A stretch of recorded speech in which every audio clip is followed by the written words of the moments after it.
देरी की माफी चाहते हैं, जनता है आने नहीं दिया। बहुत बहुत धन्यवाद आपका, आपने इंतजार किया हमारा।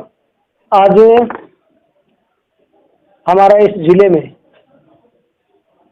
पार्टी की प्रदेश टीम की घोषणा होने के बाद अपनों से मिलने का आने का कार्यक्रम बना। उसके तहत में और इधर पाली से हमारे चल कर आए विजेंद्र पुनिया जी, हमारे जो प्रदेश के नेता हैं, इनका भी इधर आना था। तो हम दोनों को जिले के कार्यकर्ताओं से मिलना था, कार्यक्रम बना था। इसके लिए सुबह से वल्लभ माता के दर्शन करने के बाद हम चले हैं और अभी यहाँ आपके बीच में आए हैं। जिले भर में जगह जगह बहुत उत्साह, आम जनता का, बीजेपी के कार्यकर्ताओं का, सबका, और बहुत बड़े बड़े अच्छे स्वागत के कार्यक्रम हुए हैं। ये स्वागत है भाजपा के विकास का, ये स्वागत है नरेंद्र भाई मोदी जी के कार्यों का, उनके विजन का। ये स्वागत हमारा है, ये आदरणीय हमारे मुख्यमंत्री वसुंधरा शर्मा जी के प्लान का, विकास का और उनकी विजन का। ये स्वागत भाजपा में विश्वास बढ़ाता है। उसके तहत हम यहाँ आए और आपने हमारा इंतजार किया, इसके लिए आपका धन्यवाद। नहीं है, हमारा संगठन तो गुट में बंटा हुआ नहीं है। संगठन हमारा एक ही है, एक ही विजन है, एक ही लक्ष्य है, एक ही विचार है, एक ही कमल का निशान है। हम सब लोग मिलकर काम करते हैं। बड़े परिवार में छोटी मोटी कार्यकर्ताओं का कोई मनमुटाव हो जाता है, उसको हम बिखराव नहीं कह सकते। हो सकता है, बड़ा संगठन है, आपस के मनमुटाव किसी के हो सकते हैं, लेकिन हमारे ऐसा है नहीं। संगठन के नाम पर, हमारे पार्टी के कमल के निशान के नाम पर और संगठन की रीति नीति, भाजपा हमारे प्रदेश और केंद्रीय नेतृत्व के नाम पर हम लोग एक हैं।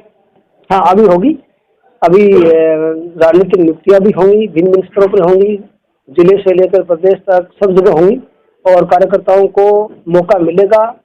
और मैं कह सकता हूँ सैकड़ों कार्यकर्ताओं को राजनीतिक नियुक्तियाँ मिलेंगी, उनको अवसर मिलेगा और वो काम की गति को, सरकार की योजनाओं को तेजी से आगे बढ़ाने में अपनी भूमिका निभाएंगे। राजनीतिक नियुक्तियाँ होती है, उनका कार्यकाल होता है, जैसे RPSC है, ऐसे कई होते हैं, उनमें वो नहीं कर पाते हम चेंज। बाकी तो नियुक्तियों का दौर अब चलेगा और देखना बड़े स्तर पर नियुक्तियाँ होंगी तो पार्टी के कार्यकर्ताओं को और सामाजिक काम करने वाले लोगों को बड़ा अवसर मिलेगा, बड़ा मौका मिलेगा। मैं प्रदेश का महामंत्री हूँ, मेरा काम है पूरे प्रदेश में काम करना और पूरे प्रदेश में जो हमारी प्रदेश से व्यू रचना बनती है उसको फॉलो करना और उसको क्रियान्वित कैसे हो इसके लिए देखना। ये मॉनिटरिंग हम लोग करते हैं।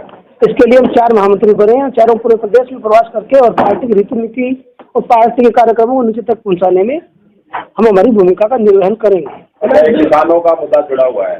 नॉर्थ फीडर के 200 करोड़ रुपया बीजेपी सरकार ने दे दिया, 1 साल हो गया।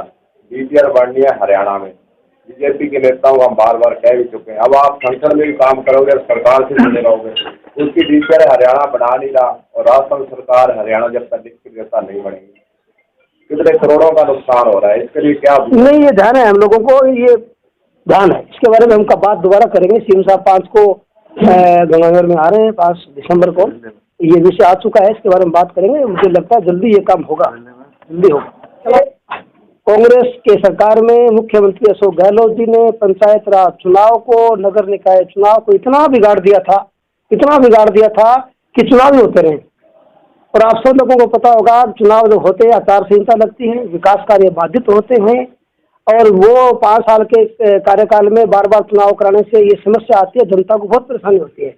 और देश में एक देश एक चुनाव का माहौल बना हुआ है। देश की जनता भी चाहती है, आप हम लोग भी चाहते हैं एक साथ चुनाव करवा करके और एक साथ हो जाए, फिर आचार संहिता नहीं लगे, विकास में सरकार ध्यान लगाए। मुख्यमंत्री जी का ये विजन है कि दिखाराव कर दिया था पंचायत राज का, 6, 7, 8 चरणों में कर दिया था। रोज रोज चुनाव में लगे, मशीनरी सरकार के लगे, कार्यकर्ता लगे, अधिकारी लगे। इसकी बजाय हम एक साथ कराएंगे ताकि एक बार चुनाव हो जाए, उसके बाद रेगुलर वो चले। इसके लिए रोका, ये जनहित की बात है। अब तक तो कितनी बार आचार संहिता लग चुकी होती। कब तक आपने देखा होगा कि परिसमन में पंचायत का लगभग लागू हो गया है सारा और उसके आदेश भी हो गए। नई पंचायतों के भवन बनाने के लिए उनका भवन का और देखने की सब चीज़ हो चुकी है और मुझे लगता है CM साहब अभी इसमें रुचि रहे हैं। जल्दी चुनाव 2-3 महीने के अंदर अंदर होने की संभावना, ऐसा मैं कह सकता हूँ। ऑथेंटिक पता करके फिर आपको बताएंगे, इलाज में लाएंगे। लेकिन स्पिनिंग मिल को बिगाड़ने का काम कांग्रेस के लोगों ने किया। इसकी डिटेल मैंने पढ़ी है, मैं जाऊँगा तो बड़ा विषय है। इसको किस प्रकार से बर्बाद करने का काम कांग्रेस ने किया, किस प्रकार से कपास की खरीद कहाँ से की, गुजरात से जाकर की, यहाँ हमारे कपास होती है वहाँ जाकर के वहाँ से लेके आए, इसमें बड़ा घोटाला है। ये बिगाड़ने का काम उन लोगों ने किया, लेकिन इसमें क्या हो सकता है, हम उन लोगों से बातचीत करके देखेंगे सरकार क्या कर सकती है। नई चीज शुरू हुई है राजस्थान में, संगठन की दृष्टि से दोनों चीजों का जिक्र आज करना चाहिए। आज 1 दिसंबर से प्रदेश कार्यालय में सरकार और संगठन मिलकर के, सरकार के 2 मंत्री मिलकर के प्रतिदिन सप्ताह में शुरुआत के 3 दिन सोम मंगल बुध ऐसे जन सुनवाई शुरू की है। आज उप मुख्यमंत्री प्रेमचंद बैरवा जी और ऊर्जा मंत्री हीरालाल जी नागर, उन दोनों ने पदाधिकारियों के साथ मिलकर के आज से शुभारंभ किया है। आने वाले समय में अभी जो आप बात कर रहे थे पंचायत चुनाव की, तो शीघ्र ही पंचायत चुनाव होने वाले हैं। राजस्थान में इस प्रकार की रणनीति बना करके भारतीय जनता पार्टी, सरकार और संगठन मिलकर के राजस्थान में पंचायत चुनाव और निकाय चुनाव दोनों में भारतीय जनता पार्टी के कार्यकर्ता विजयी हों, इस प्रकार की रचना और योजना बनाई जा रही है। आज इसी के लिए कार्यकर्ताओं का उत्साह आज आपने देखा होगा, उसको लेकर के हम कह सकते हैं कि निश्चित रूप से आने वाले समय में पंचायत और निकाय चुनाव में भारतीय जनता पार्टी के